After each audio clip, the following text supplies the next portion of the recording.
tervist, olen Heiki ja olen FitLab.ee peatreener. Alustasime just koostööd Tere piimatööstusega ja meie FitLab.ee logod on saanud päris paljud Tere tooted. Täna teemegi ühte meie ühist retsepti tatraputru kodujuustuga. See retsept võib küll tunduda hästi lihtne ja selline klassikaline, aga ma jagan sulle ära paar sellist ägedat nippi, kuidas tatrapuder võib olla tõeliselt maitsev. Ma olen pannud siia keema tatrapudru ja keetmisvette ka natuke soola lisanud. Keemise ajal me valmistame kodujuustu salati. Selleks on meil vaja kodujuustu, meil on vaja sulajuustu, paprikat, marineeritud kurki ja hapukoort. Maitsestamiseks soola, pipart. Ja ma alustangi kõigepealt paprika pükeldamisest. Kui suureks sa tahad paprikat jätta, on täiesti sinu enda vaba valik.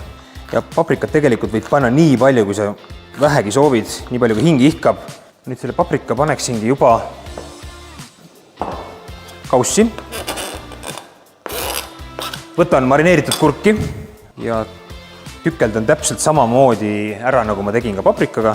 Jälle, kui suureks sa tükke soovid jätta, on sinu vaba valik, tee, kuidas sulle endale maitseb. Panen ka marineeritud kurgi kaussi. Meil on vaja kodujuustu. Nii. Lõpetuseks hapukoort. Ja lõpetuseks soola ning pipart. Ja segamegi salati nüüd segamini, võid natukene ka maitsta, äkki vajab veidike rohkem soola. Paneme nüüd selle salati kõrvale, see on valmis. Ja meil on jäänud veel viimane lihv tatraga. Ja panemegi pudru sisse nüüd merevaiku. Minu salanipp, ma nüüd küll reetsin selle teile ära, aga pole hullu. Segame ilusti segamini.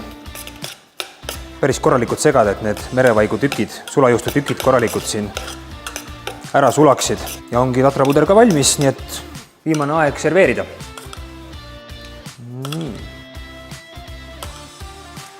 Tatrapuder all ja kodujuustu salat siia peale.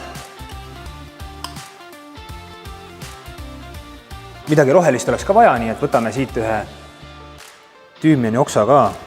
Ja meie toit tatrapuder kodujuustuga ongi valmis saanud. Head isu!